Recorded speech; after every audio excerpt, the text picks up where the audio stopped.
गत 9 वर्ष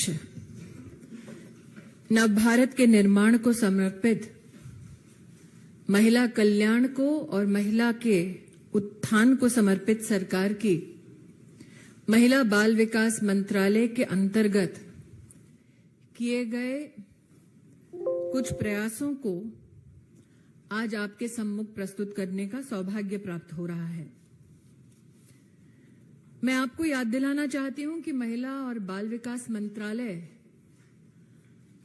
विशेषता गठित किया गया ताकि देश भर में आंगनवाड़ी व्यवस्था को सुदृढ़ कर सके। 2014 में प्रधान सेवक की भूमिका में आदरणीय प्रधानमंत्री जी का यह दिशा निर्देश था कि पूरी सरकार में महिला के संरक्षण हेतु भी प्रयासरत सरकार के समन्वय की जिम्मेदारी इस मंत्रालय के अंतर्गत आनी चाहिए। इसलिए हमारे राष्ट्र के इतिहास में पहली बार सुपोषित भारत के स्वप्न को साकार करने के लिए 18 मंत्रालयों का एक संपूर्ण प्रयास पोषण अभियान के अंतर्गत प्रधानमंत्री जी द्वारा राष्ट्र को समर्पित किया गया। आज ये कहते हुए आनंद है कि जिस आंगनवाड़ी क्षेत्र के लिए एक ऐसा कार्यक्रम जो 1970 के दशक से चल रहा है, उस क्षेत्र में सबसे बड़ा प्रश्न ये कि 4 दशकों से चलने वाली स्कीम में बच्चा सुपोषित है या नहीं, उसको प्रमाणित करने के लिए हर आंगनबाड़ी में मेजरिंग डिवाइस की व्यवस्था नहीं थी। प्रधानमंत्री मोदी जी ने न सिर्फ मेजरिंग डिवाइस की व्यवस्था करवाई, बल्कि साथ ही हर आंगनवाड़ी को स्मार्टफोन से जोड़ा। आज ये कहने में हमें कतई संकोच नहीं कि देश भर में 11 लाख स्मार्टफोन्स हर आंगनवाड़ी कार्यकर्ता को वितरित हो चुके हैं। ग्रोथ मॉनिटरिंग डिवाइस 12 लाख देश भर में वितरित हो चुके हैं। टेक्नोलॉजी से समाधान देने के लिए प्रधानमंत्री जी की इच्छा थी कि हम हर बेनिफिशियरी तक पहुंच रहे हैं कि नहीं, ये टेक्नोलॉजी के माध्यम से सुनिश्चित किया जाए। भारत सरकार ने पोषण ट्रैकर नामक टेक्नोलॉजी की एक व्यवस्था देश के 13,90,000 आंगनवाड़ीज में स्थापित की, जिसके चलते 9 करोड़ से ज्यादा बेनिफिशियरी गर्भवती महिलाएं, 6 साल से कम उम्र के बच्चे, जिसमें से 92% आधार सीडेड हो चुके हैं, उनको आंगनवाड़ी व्यवस्था से रियल टाइम टेक्नोलॉजी के माध्यम से जोड़ा गया। कुछ लोगों का यह मानना था कि ग्रामीण अंचल में क्या टेक्नोलॉजी का इस्तेमाल सही तरीके से हो सकता है। इसका सबसे बड़ा प्रमाण यह है कि हर महीने बच्चों का वजन होता है, लंबाई नापी जाती है, वो रियल टाइम डेटा भारत सरकार के सामने उपलब्ध कराया जाता है। एक आंकड़ा आपको बताना चाहती हूं, मार्च के महीने में 15 मार्च से लेकर 30 मार्च के बीच में देश में 6 करोड़ से ज्यादा बच्चों का डेटा आंगनवाड़ी की हमारी बहनों ने ट्रैकर के माध्यम से प्रदेश और देश की सरकार को प्रेषित किया। बेनिफिशियरी तक व्यवस्था पहुंची कि नहीं, इसके अंतर्गत भारत सरकार ने हर महीने लाभार्थी को फोन से संपर्क करने की व्यवस्था बनाई, एसएमएस से संपर्क करने की व्यवस्था बनाई और 75 लाख से ज्यादा एंगेजमेंट्स गत 2 महीने में हो चुके हैं। ये विषय शायद ही कभी सुर्खियों में आए, इसलिए मैं विशेष आपको यह आग्रह करती हूं कि ये जानकारी इसीलिए भी पहुंचाएं क्योंकि आंगनबाड़ी की व्यवस्था से और सरकार की जो स्वास्थ्य की व्यवस्था है उसके अंतर्गत गर्भवती माताओं को बैंक के खाते में कैश ट्रांसफर की भी व्यवस्था महिला और बाल विकास मंत्रालय के सौजन्य से प्रधानमंत्री जी के आदेश अनुसार हुई। दोबारा कहती हूं आग्रहपूर्वक कि ये आंकड़ा भी शायद ही कभी चर्चा में आता है, लेकिन यह हमारा सौभाग्य है कि देश में 3 करोड़ 32 लाख महिलाओं ने प्रधानमंत्री मातृवंदना योजना से जुड़कर 5,000 रुपए का कैश बेनिफिट अपने बैंक के खाते में प्राप्त किया। अब तक 13,650 करोड़ रुपया लगभग महिलाओं के बैंक खाते में पहुंच चुका है। मैं आनंदित हूं ये कहते हुए कि बेटियों के संरक्षण और माता के संपूर्ण स्वास्थ्य की व्यवस्था को देखते हुए हाल ही के बजट में भारत सरकार ने अब यह तय किया है कि अगर दूसरा बच्चा लड़की होगी तो 6,000 रुपए सीधा ऐसी माता के बैंक के खाते में ट्रांसफर किया जाएगा। आज आप में से कई यहां विशिष्ट पत्रकार विद्यमान हैं जो साक्षी रहे जब कांग्रेस की सरकार ने निर्भया फंड की घोषणा की थी साल 2013 में। यह कहना उचित होगा कि साल 2013 में घोषणा तक अपने आप को सीमित रखने वाली कांग्रेस सरकार ने एक भी महिला सुरक्षा के लिए ऑपरेशनल प्रोजेक्ट नहीं किया। आज 9 वर्षों के कार्यकाल में प्रधानमंत्री जी के आदेश अनुसार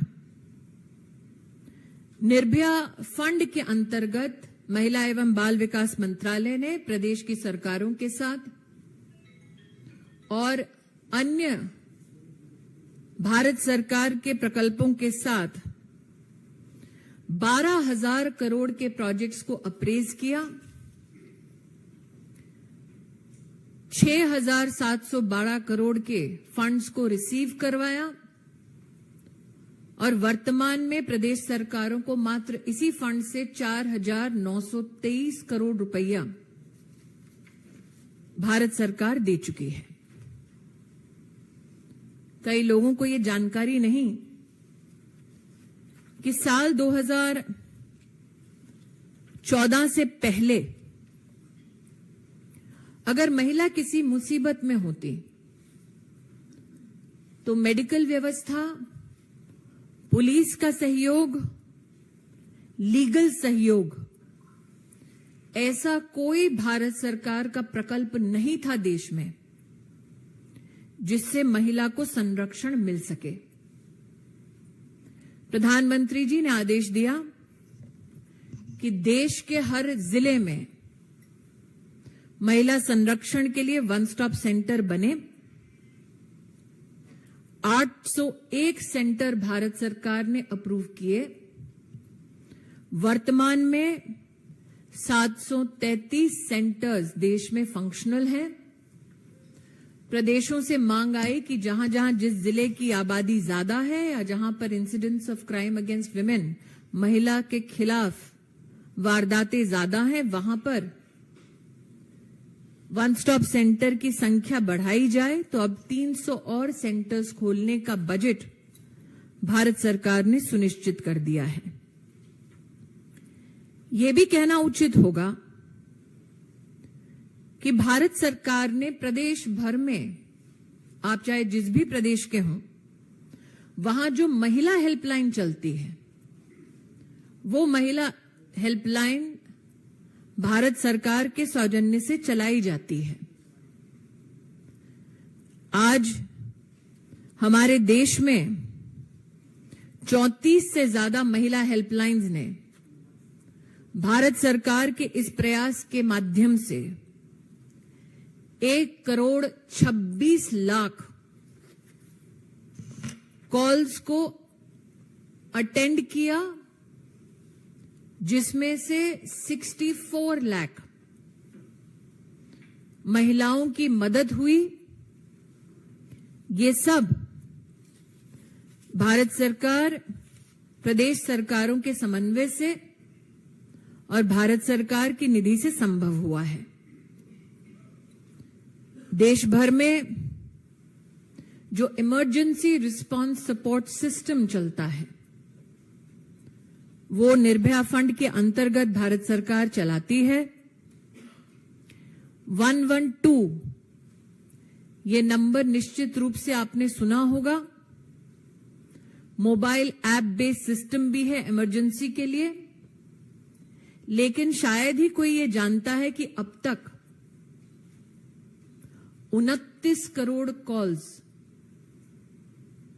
इमरजेंसी रिस्पांस सपोर्ट सिस्टम ने भारत में अटेंड की हैं।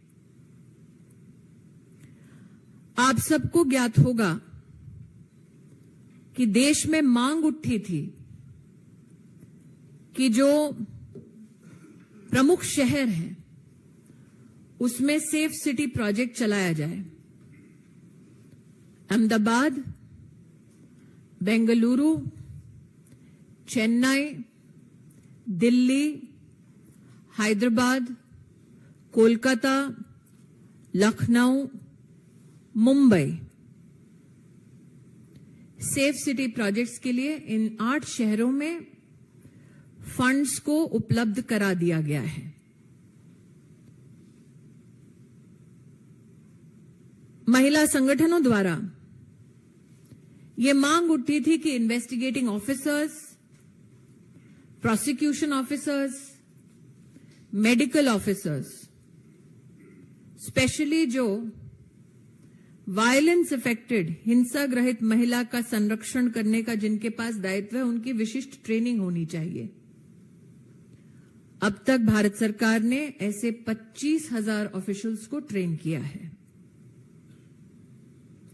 संकल्प भारत सरकार का था कि हर पुलिस स्टेशन में महिला हेल्प डेस्क बने। अब तक देश में 13,550 महिला हेल्प डेस्क पुलिस स्टेशंस में उपलब्ध कराए गए हैं। देश में जो लोग क्राइम प्रिवेंशन के लिए समर्पित हैं, उनका ये निवेदन था कि sexual assault evidence collection kit police stations में उपलब्ध कराया जाए। अब तक 14,500 सेक्सुअल असॉल्ट एविडेंस किट्स उपलब्ध कराई गई हैं। डीएनए लेबोरेटरी चंडीगढ़ का उद्घाटन 2019 में हुआ। 30 राज्यों को फोरेंसिक साइंस लैब्स को और भी सुदृढ़ करने के लिए आर्थिक सहायता समर्थन दिया गया। फास्ट ट्रैक कोर्ट्स महिला को न्याय समय अनुसार कानून की परिधि में उपलब्ध कराया जाए, इसके लिए भारत सरकार ने 1023 फास्ट ट्रैक कोर्ट्स देश में स्थापित की, जिसमें से 418 कोर्ट्स विशिष्ट रूप से पॉक्सो कोर्ट्स हैं। पिछले महीने तक का आंकड़ा है 1,60,000 से ज्यादा केसेस अब तक सिर्फ पॉस्को के इन कोर्ट्स में न्याय संगत समाधान तक पहुंचाए गए हैं। जिन लोगों को सजा होनी थी उनको भी कानून के तहत सजा दिलवाई गई। आज एंटी ह्यूमन ट्रैफिकिंग यूनिट्स की शायद ही बात होती है। हमारे देश में कभी भी एंटी ह्यूमन ट्रैफिकिंग यूनिट की व्यवस्था जिलावार नहीं थी। जिलावार एंटी ह्यूमन ट्रैफिकिंग यूनिट्स अब 780 से ज्यादा ऑपरेशनल हैं। आज ये भी बताना उचित होगा, integrated emergency response management systems 983 railway stations के लिए महिला बाल विकास मंत्रालय के सौजन्य से उपलब्ध कराई गई हैं, जिनमें से 340 से ज्यादा फंक्शनल है, कंप्लीटेड हैं। एक तरफ महिला संरक्षण, महिला पोषण, दूसरी ओर बच्चों के संरक्षण की दृष्टि से यहां कुछ साथी ऐसे हैं जिन्होंने शायद पार्लियामेंट में पॉक्सो के अमेंडमेंट की चर्चा को कवर किया है। आपको याद होगा, पॉक्सो के संदर्भ में मैंने विशेष आग्रह पार्लियामेंट में रखा था कि हम चाहते हैं कि हर वो संस्थान जहां पर बच्चे हैं, वहां संस्थान में किसको आप काम पर रखते हैं उसका पुलिस वेरिफिकेशन निश्चित रूप से कराएं। आज भारत सरकार के पास ये एनसीआरबी के माध्यम से मुझे डेटा आया है, 5 करोड़ से ज्यादा visitors national cyber crime reporting portal पर विजिट कर चुके हैं। 11 लाख से ज्यादा कंप्लेंट्स मिल चुकी हैं। आप जानते हैं 1930 साइबर क्राइम का टोल फ्री नंबर है। हमारा ये भी प्रयास था कि जो सेक्सुअल ऑफेंडर्स हैं उनकी लिस्टिंग अलग से की जाए ताकि पुलिस वेरिफिकेशन में मदद हो। बड़े दुख के साथ कहती हूं कि 12 लाख से ज्यादा सेक्सुअल ऑफेंडर्स का डेटा आज हमारे पास है। पुनः ये मात्र मेरे एक मंत्रालय का ब्यौरा है। आप में से कई लोग इस बात से परिचित हैं कि मोदी सरकार ने महिला को आर्थिक रूप से सशक्त करने के लिए 27 करोड़ महिलाओं का जनधन का अकाउंट खोला। 27 करोड़ 70 लाख मुद्रा लोन्स मात्र महिलाओं को दिए। 26 हफ्तों की मैटरनिटी लीव, ये भी महिला उत्थान की दृष्टि से सरकार का एक सराहनीय कदम रहा। सुकन्या समृद्धि अकाउंट्स योजना के अंतर्गत 3 करोड़ 18 लाख खोले गए। जैसा कि आदरणीय प्रधानमंत्री जी ने कहा कि एक वक्त था जब सरकारें कहती थी महिला का उत्थान करो। अब वक्त आया है जब हिंदुस्तान कहता है राष्ट्र का अगर उत्थान करना है तो महिला नित विकास जरूरी है। Does anybody want me to say this in English? I'll leave the floor open for questions. Well, madam, like I said, if you had been witness to my interventions on the POCSO amendment, you would know that we have said consistently our endeavor is to ensure that there is police verification done by every establishment that serves the cause of children.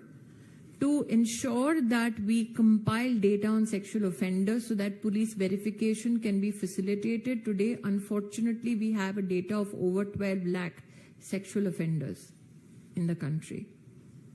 That the National Cyber Crime Reporting Portal has had over 5 crore visitors.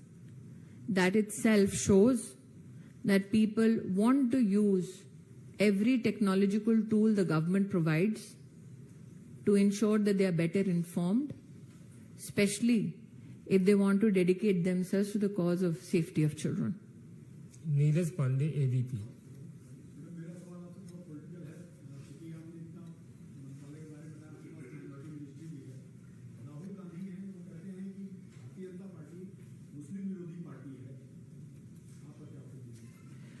Neeraj ji, मुझे लगता है कि एक सरकार की प्राथमिकता हर वर्ग के लिए सुनिश्चित इस बात से भी होती है कि वित्तीय आवंटन किसी वर्ग, किसी समुदाय अथवा किसी दरकार के लिए कितना किया जाता है। तो जो गांधी खानदान अपने आप को संरक्षक बताता है मुस्लिम समुदाय का, उनसे पूछना चाहिए कि उनकी सरकार में महज 12,000 करोड़ रुपया का खर्चा दिखाया गया और गत 9 वर्षों में मोदी सरकार में 31,450 करोड़ का खर्चा किया गया। एक और छोटा उदाहरण,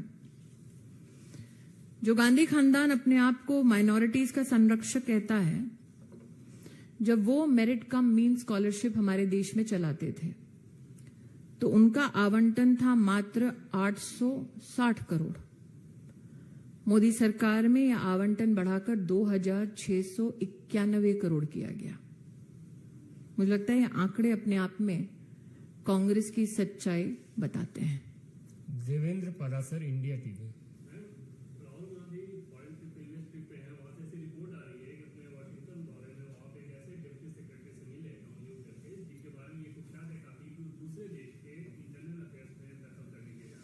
भारतीय जनता पार्टी पहले से ही ये कह चुकी है और आप में से कई मीडिया नेटवर्क्स इस बात को पहले से ही जनता के सामने प्रस्तुत कर चुके हैं कि कैसे कांग्रेस का नेतृत्व हमारे लोकतंत्र पर चोट करने के लिए बाहरी ताकतों का इस्तेमाल कर रहा है। जैसे जैसे चुनाव पास आ रहा है, वैसे वैसे कांग्रेस के नेताओं की इस प्रकार की गतिविधि का बढ़ना अपने आप में इस बात का संकेत है कि कांग्रेस सत्ता की भूख में अपने देश की लोकतांत्रिक प्रणाली पर चोट करने के लिए आमादा है। इतने असहाय क्यों हैं गांधी खानदान के लोग? यतीन्द्र शर्मा। 9 साल की उपलब्धियां आपने गिनाई, लेकिन जो विपक्ष है उसका कहना है कि 9 साल में देश पूरा बर्बाद हो चुका है। कोई भी वर्ग ऐसा नहीं है विपक्ष की मारना पड़ेगा। 23 जून को सब इकट्ठे होकर पूरा विपक्ष मीटिंग कर रहा है, जो एक दूसरे में सहारा ढूंढ रहे हैं, जो खुद अपने पैरों पर खड़े होने के लिए विफल हैं, वो जहां एकत्रित होने वाले हैं यतीन जी, वहीं पर तो 1750 करोड़ का एक पूरा का पूरा ढांचा पानी में बह गया। उनके अरमान भी 2024 में इसी प्रकार से बह जाएंगे, ये मेरा विश्वास है। Arun, CNN।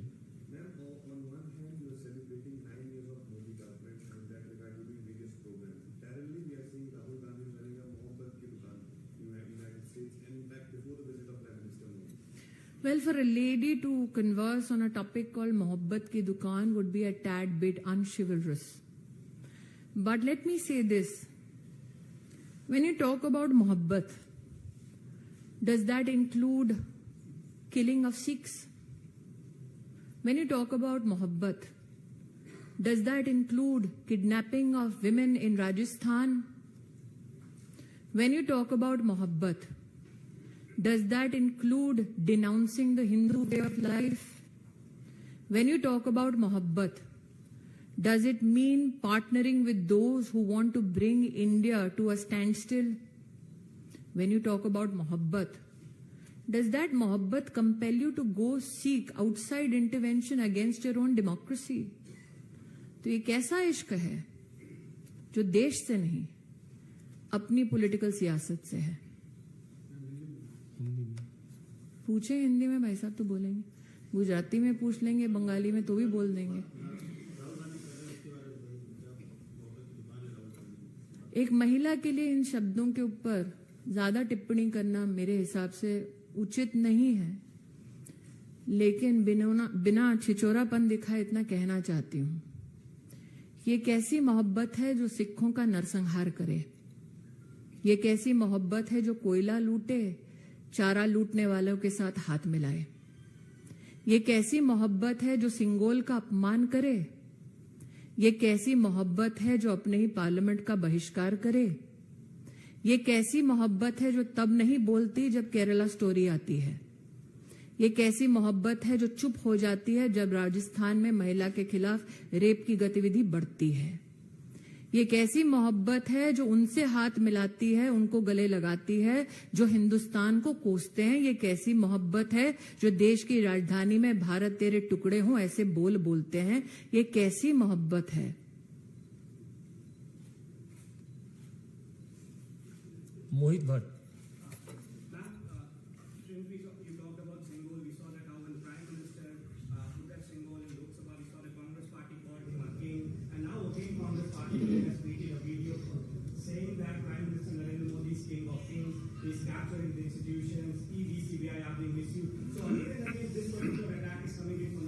See, it is incumbent upon the Congress party to attack the image of Narendra Modi, for they are seeking a way back to power.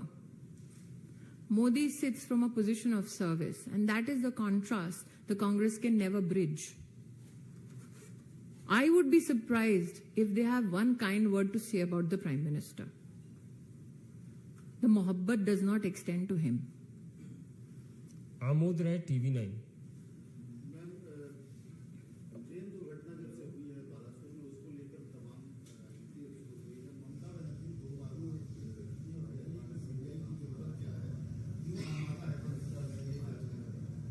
मैं, क्योंकि ये विषय अंडर इन्वेस्टिगेशन है, इतना ही कहना चाहूंगी।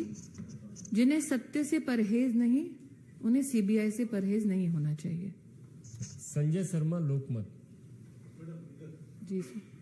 मैडम, मेरा एक बड़ा अलग सवाल है, क्योंकि किसी भी सोसाइटी में ऐसा नहीं होना चाहिए जो हम देखते हैं, सड़कों पर देखते हैं, जब भी कोई गाड़ी रेड पर होती है हम देखते हैं कि वहां पर कुछ महिलाएं, बच्चे। एक सेकंड, यहाँ पर जो सज्जन मोबाइल पर हैं, अगर वो धीमे बोलेंगे तो पत्रकार का प्रश्न सुनाई देगा। जी मैडम, किसी भी सोसाइटी में ऐसी चीजें नहीं होना चाहिए। हम लोग देखते हैं, यहाँ दिल्ली में भी देखते हैं, देश के हेल्थ सेंटर देखते हैं, जी रेड लाइट पर कुछ महिलाएं, बच्चे आसपास मिलता देख मांगते जी।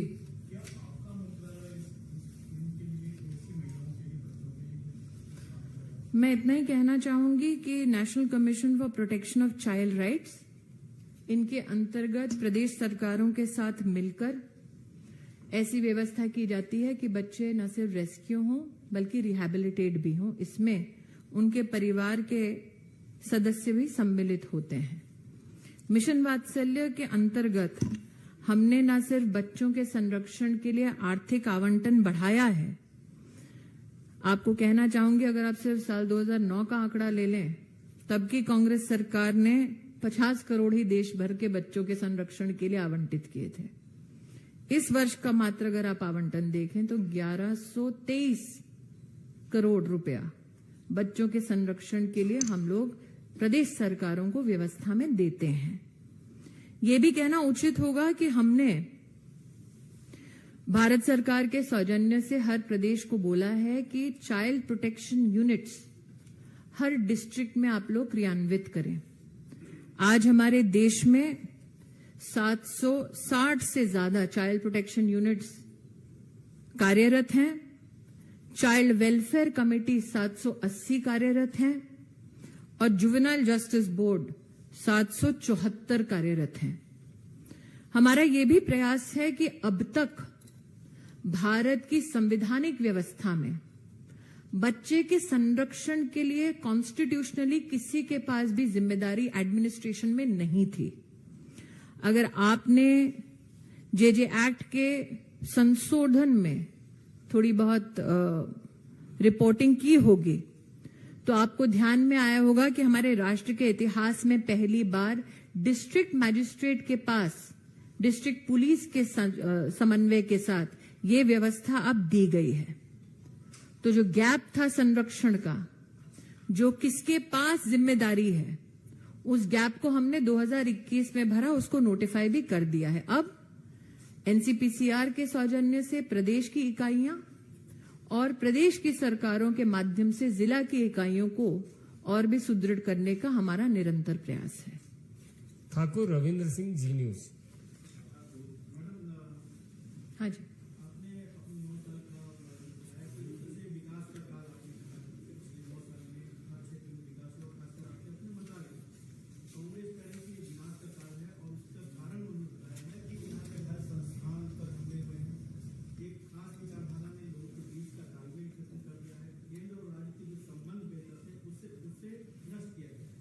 किस राज्य के साथ संबंध खराब हुआ है?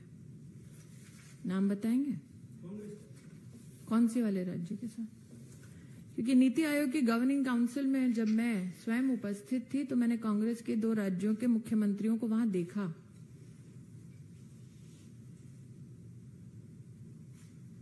तो अगर व्यवस्था इतनी चरमरा गई थी तो वो 2 मुख्यमंत्री क्यों आते? अमित सिंह,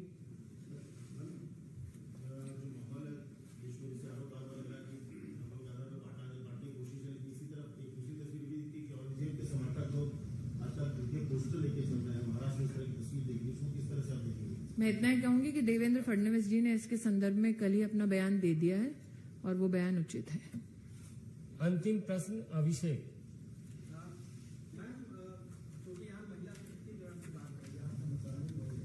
महिला पहलवानों को लेकर विपक्ष ने बहुत सारे आरोप भी लगाए, उसमें सारे विपक्ष एकजुट होकर आपके ऊपर निशाना साधने की कोशिश की, पर्सनली आप पर भी और पूरे कांग्रेस मुझ पर निशाना साधना बंद कर दे भाई साहब, तो उस दिन सूरज दक्षिण से उगेगा। बहुत बहुत धन्यवाद। बहुत बहुत धन्यवाद। धन्यवाद।